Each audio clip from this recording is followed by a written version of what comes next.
Bonjour à tous et bienvenue dans ce nouveau numéro de cette année-là. Un numéro un peu exceptionnel. On va déjà présenter le plateau et ensuite je vous parle de cette date fatidique qu'on a choisie. J'ai le plaisir d'avoir Rodolphe Cart, Bonjour Patrick. Éléments. Bonjour Rodolphe.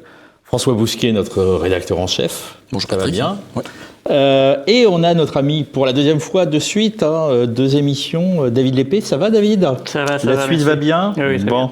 Et puis, notre ami Christophe. Bonjour chers amis. Voilà.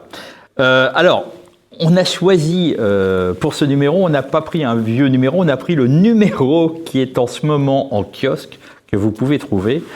François, on a fait ça parce que pour le dossier de ce numéro, qu'on avait parlé et décortiqué le mois dernier, dans l'émission Le Plus d'éléments, vous avez fait un dossier sur 11 dates, 11 événements qui ont changé la face du monde, carrément. Comment on fait pour changer le monde en 11 dates, déjà? Et qui a décidé de ces 11 dates? Beaucoup de questions.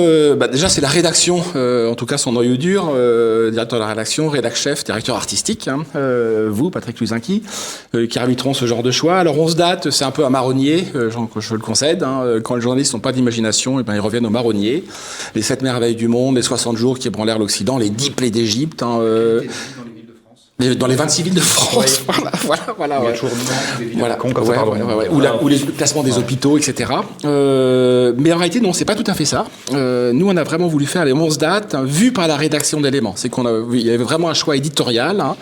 Ce sont des rédacteurs historiques. David Lépée, ici présent, a participé au dossier, mais il va nous en dire un peu plus tout à l'heure. Mais aussi des rédacteurs occasionnels et prestigieux qui nous suivent depuis 10 ans, qui nous accompagnent depuis 10 ans. C'est Olivier Rey, l'auteur d'une question de taille, Renaud Camus, l'auteur du Grand Remplacement et du Petit Remplacement et de 150 autres livres, mais aussi Baptiste Rapin, spécialiste de la cybernétique.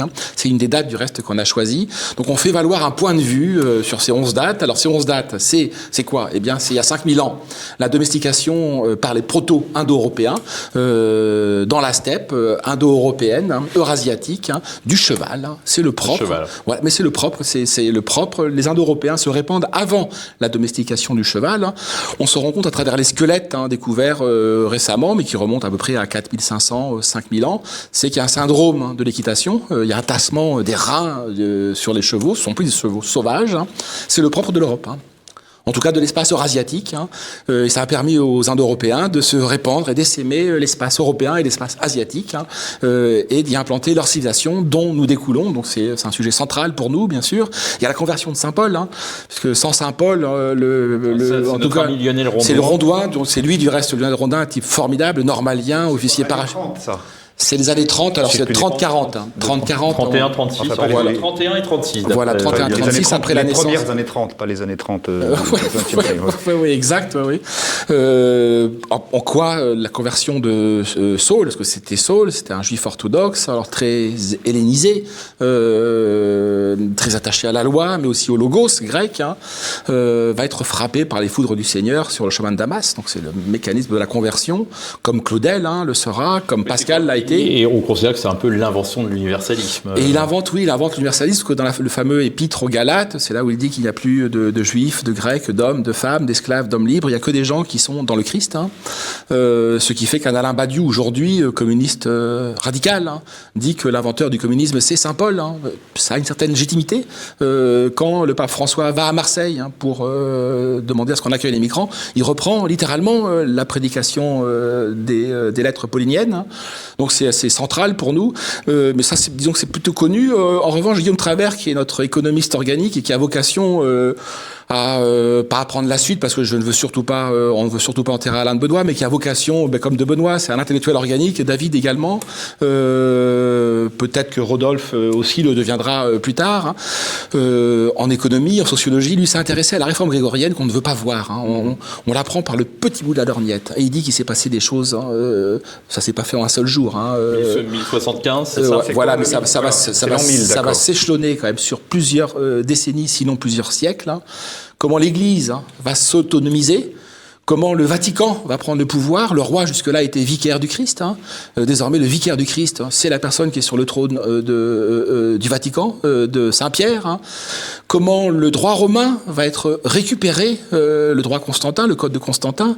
En réalité, il n'est pas du tout repris dans le sens qui était le sens des Romains, qui est un sens très pratique pour résoudre des conflits de voisinage, de propriété. Là, il va être récupéré par les théologiens et les légistes pour constituer l'institution Église.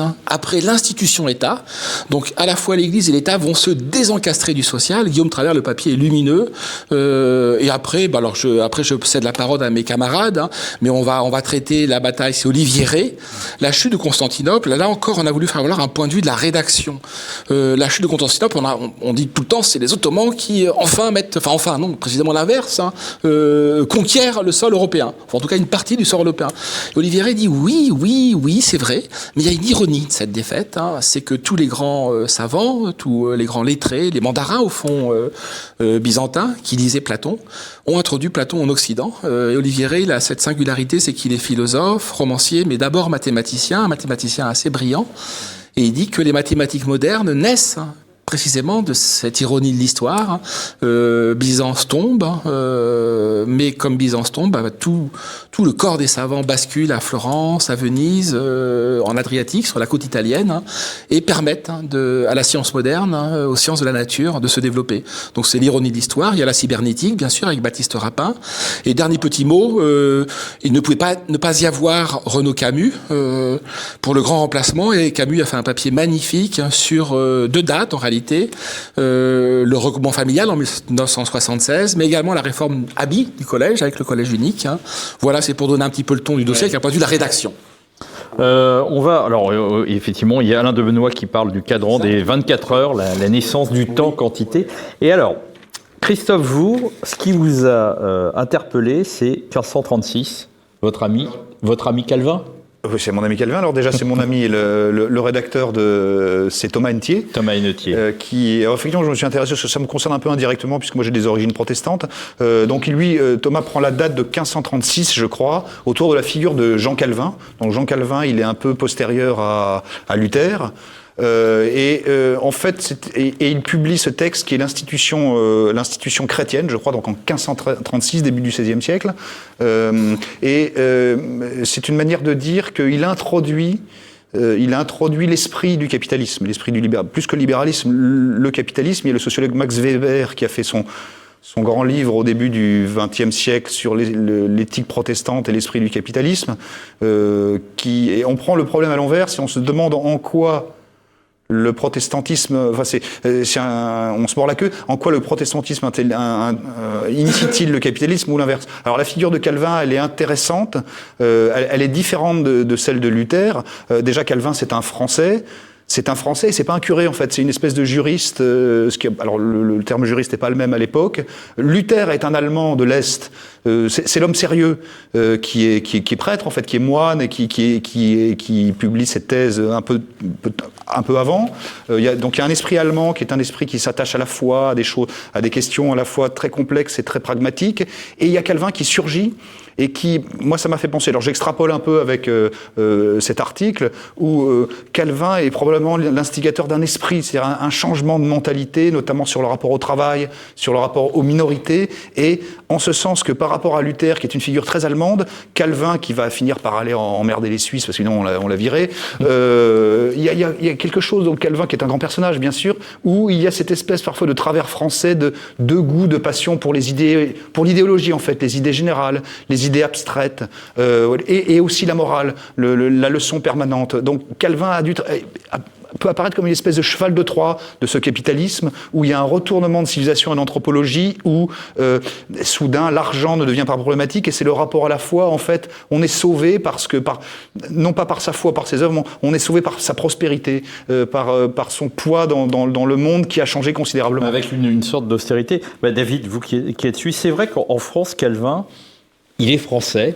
on le sait, mais c'est pas quelqu'un qui nous parle beaucoup. En Suisse, par contre, est-ce que c'est encore une figure importante Je crois que c'est Jules Michelet qui disait c'était quoi on a donné les Suisses nous ont donné, je sais plus, il y avait un jeu d'échange entre Genève et la France, entre Calvin d'abord et Rousseau dans le sens inverse.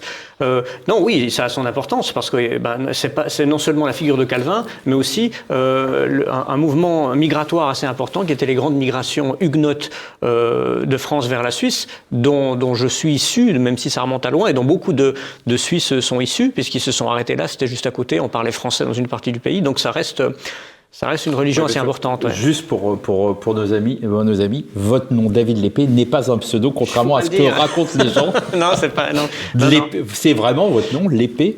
Oui, c'est vraiment mon nom, mais j'ai jamais eu trop de problèmes parce que comme les gens sont encore en train de chercher mon nom sans comprendre que c'était celui-ci, on m'a toujours pas trouvé. Vos ancêtres, David, embrochaient des papistes en France. D'où vient ce patronyme? Alors, Lépée, peut-être. c'était des Picards, visiblement. Il est possible que. Calvin qui est Picard, je crois. Oui. Et sur Calvin, un dernier petit mot, mais très bref, c'est la conclusion du papier de Lionel Rondouin sur Saint-Paul. Tout le papier, il explique que l'universalisme paulinien va échouer en Europe. Il échoue parce qu'il se heurte à des résistances régionales, locales, identitaires, que le culte des saints, c'est un des grands reproches des protestants aux catholiques, c'est le peuple qui décide qu'un tel est saint. La Vierge noire en Pologne, c'est pas l'Église qui a dit c'est la Vierge qui est noire, c'est le peuple qui a cru. En Bretagne, c'est la même chose avec les pardons, avec les fontaines sacrées. Donc Saint-Paul échoue. C'est ce que dit Lionel Rondin. Il échoue, mais il réussit à la fin des fins avec Calvin.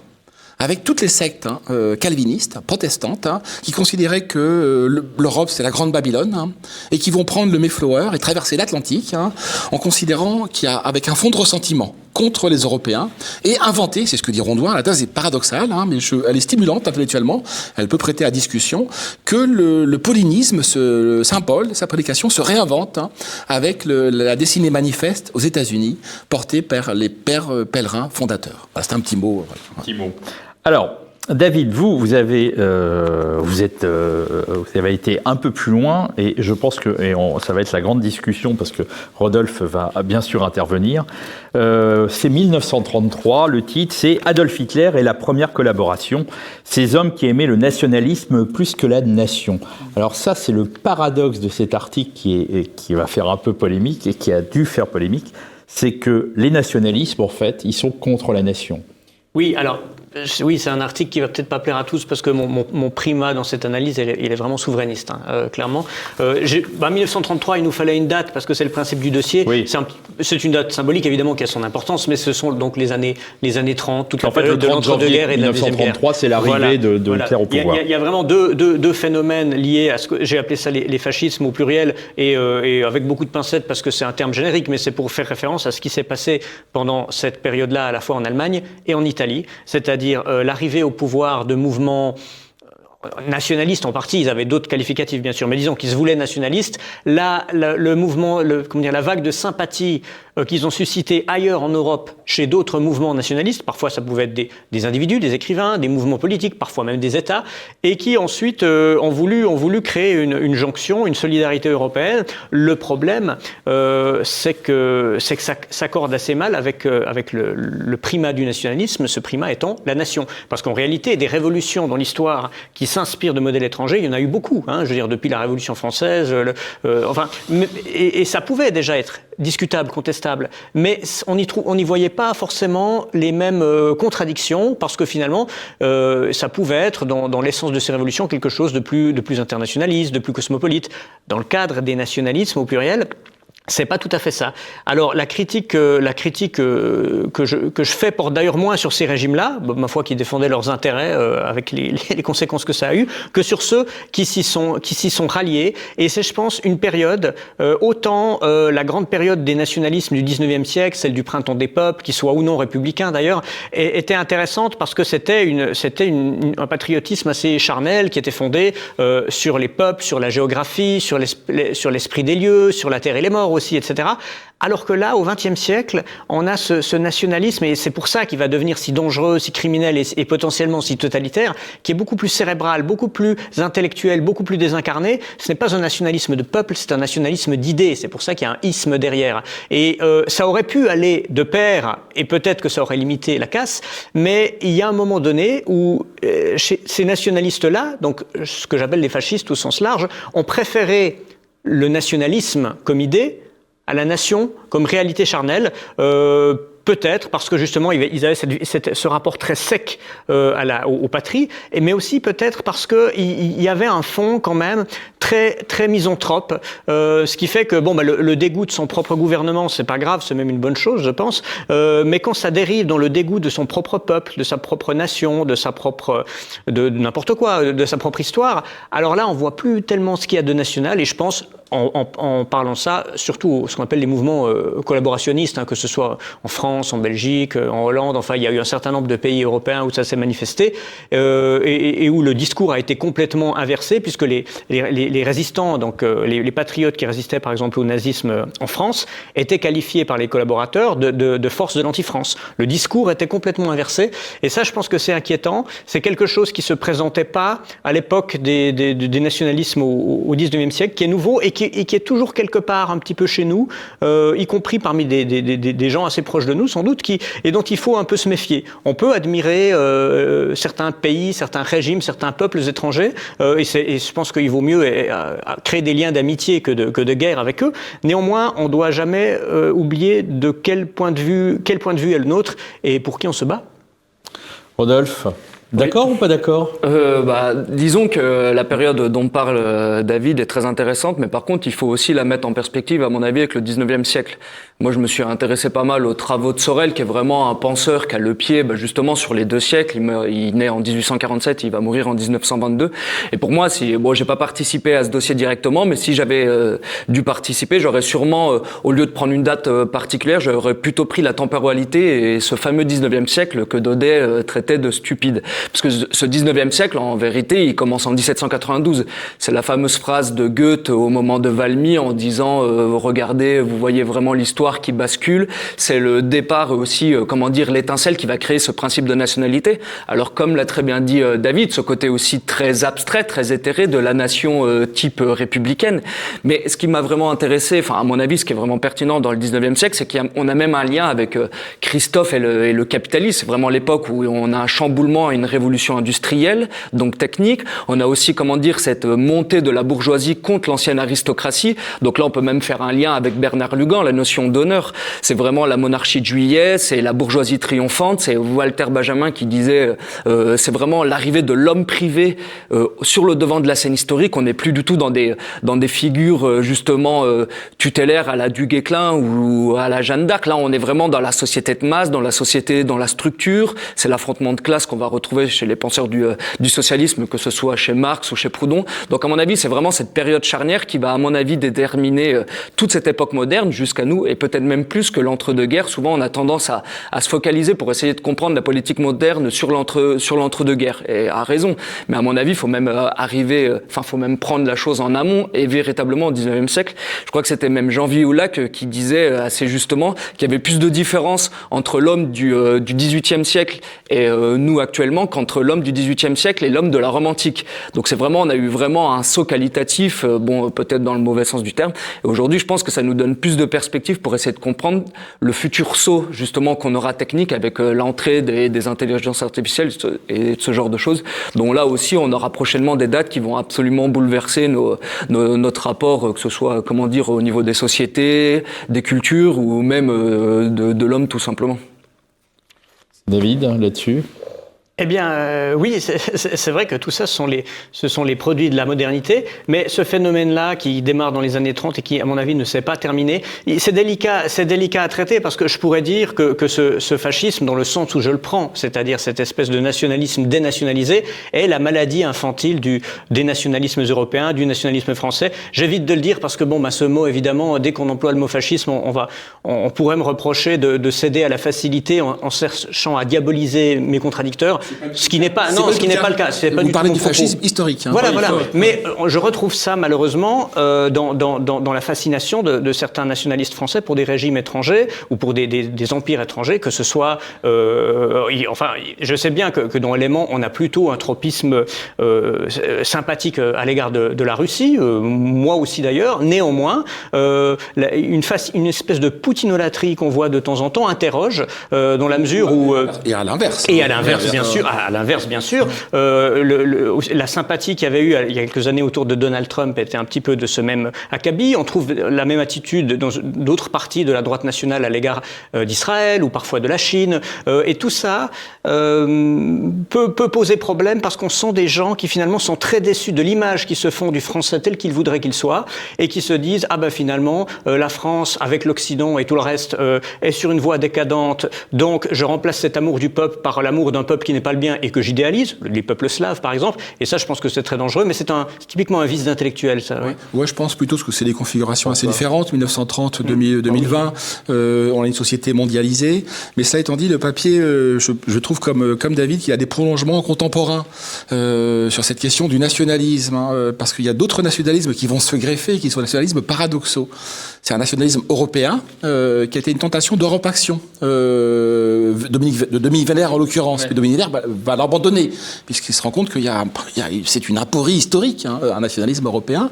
Il va y avoir beaucoup de débats. À la Nouvelle Librairie à Éléments, on va essayer de les lancer sur la question de la souveraineté et de l'identité. Rodolphe Carte va y prendre part parce que nous allons sortir un livre de lui dans un mois qui s'appelle Feu sur la droite nationale, réponse à Daniel Conversano et aux identitaires. Et les identitaires vont répondre à Rodolphe pour créer du débat et de la controverse. Ce sont quand même des gens qui sont assez proches. Mais quand même, je trouve, parmi la jeunesse, émerge de plus en plus un nationalisme, là, pas trumpien, mais blanc, qui ne repose sur rien. Parce qu'il est absolument intellectuel, abstrait, derrière mon écran d'ordinateur. Je suis... Parce que, en effet, le petit blanc, le bas de boue, etc., le personnage Houellebecquien, il est un peu snobé, méprisé, et il est légitime qu'il essaye de défendre ce qu'il est. Donc, ce qu'il est, c'est la question de la blancheur de peau, quoi. Et ils sont en train de fantasmer un nationalisme blanc, mais c'est un nationalisme blanc qui est 2.0, dématérialisé, hors sol. Ils sont presque citoyens du monde, en réalité. Puisque désormais, la seule chose qui est centrale, c'est la question du patrimoine génétique. Le patrimoine génétique, par définition... Oui, parce que des États-Unis à l'Australie, à l'Afrique du Sud... Donc moi, je pense que c'est un débat central, en tout cas pas pour notre génération, Patrick et moi, de celle de David un peu moins, mais pour celle de Rodolphe. Nous, en tout cas, à la librairie à Éléments, on reçoit beaucoup de jeunes, des vingtenaires, et on sent que ces questions que David pose dans le papier 1933, donc dans l'entre-deux-guerres, se posent, alors pas dans les termes aussi dramatiques qu'elles se posaient il y a 70 ans, 80 ans, mais se reposent et sont de nouveau à l'ordre du jour. C'est-à-dire que c'est un nationalisme qui est complètement déraciné, donc ça n'a aucun sens. Un nationalisme sans peuple. Sans peuple. C'est donc sans peuple, sans histoire. Si, tout à fait. Ouais. Tout aussi, mais ce qui est drôle, c'est qu'il y a aussi, c'est des débats à plusieurs tiroirs. Par exemple, il y a le sujet de l'écologie qui est assez intéressant, parce qu'on a toute une partie, entre guillemets, de la droite nationale qui va, entre guillemets, fantasmer un certain prométhéisme, en disant, justement, la progression technique, le côté Prométhée, c'est justement ce qui nous fonde notre essence, d'occidentaux, ce genre de choses. Alors qu'on a aussi un mouvement beaucoup plus critique, assez, qui trouve une partie de ses sources, je pense, dans les travaux de la Nouvelle Droite, qui les approche de la décroissance qu'on retrouvait chez Alain de Benoît. Là aussi, je pense qu'il faut rendre hommage à Éléments, à Nouvelle École et à Crisis, qui ont été vraiment à l'avant-garde, si je puis dire, intellectuelle sur ces sujets. Donc là, c'est vrai que même sur ces niveaux-là, on a même des divergences parfois assez fortes. Par exemple, je sais plutôt Rochdy serait plutôt sur une voie plutôt décroissantiste maintenant, mais donc on retrouverait, il y a vraiment des débats de fond. Et oui, c'est assez pertinent parce que par exemple, si on fait un parallèle avec le moment des fascismes, il y avait quand même cette ce parallèle avec le futurisme, où on avait vraiment une foi dans le progrès, dans l'avancée. C'est tout l'art italien, et on a vraiment une foi quasi eschatologique aussi avec le progrès qui va... C'était une forme de nationalisme révolutionnaire, mais malheureusement pas forcément dans le bon sens du terme, parce que ça rompait avec la partie conservatrice du patriotisme. Voilà. Et cette partie conservatrice, c'était tout bêtement l'amour des siens et l'attachement à sa terre. Et c'est vraiment ce qui manquait. Il y avait quand même aussi le côté homme nouveau qu'on mettait. Et souvent, on a fait le parallèle. Alain de Benoît avait fait un petit livre sur nazisme et communisme. Oui. On retrouve un peu... Marinetti était beaucoup plus radical dans la table rase que ses équivalents soviétiques. Bon, après, ça restait un artiste, mais il était beaucoup plus radical. Il voulait détruire la victoire de Samothrace. Toute l'Antiquité devait être détruite et remplacée par des usines à construire des automobiles. Il y avait ça chez les soviétiques, sans le côté flamboyant de Marinetti. Très bien. Alors, il y a bien d'autres dates, François, dans ce dossier. Rodolphe l'évoquait. Il y avait vraiment une contrainte. Il est bon qu'il y ait des contraintes dans un dossier. La contrainte, c'était qu'on n'aborde pas justement l'intelligence artificielle, qu'on n'aborde pas la crise écologique et les débats et les controverses qu'elle peut susciter, moins à éléments, mais qu'à l'entour de la rédaction. On s'en tient à ce qui a changé le monde, pas ce qui va changer le monde. Hein. Et ce sera peut-être l'objet d'un autre dossier l'an prochain, notre baronnier. Notre baronnier, ce sera à l'avenir, peut-être. On a même eu un gros reproche de notre ami Michel Marmin pour les éléments et la civilisation et la culture européenne. Il n'y a pas un livre, il n'y a pas une musique, rien. C'est vrai. De toute façon, par définition, les dossiers, il y a 11 dates. Hein, donc ça veut dire que vous en excluez de fait 10 autres, 100 autres, 1000 autres. Hein. Marmin aurait aimé qu'on fasse un dossier sur la naissance du roman, qui est le propre de l'Europe. Hein. Il y a du roman en Chine, hein, mais d'une autre nature. Hein. La naissance de l'individu. Donc il pense au Don Quichotte de Cervantes. Il pense au Don Quichotte, mais on peut remonter un peu plus haut. Moi, je pense que le Saint-Augustin est central dans la question de la confession. L'invention de la confession. Il y a 100 autres sujets qu'on aurait pu traiter avec nous en off. Hein.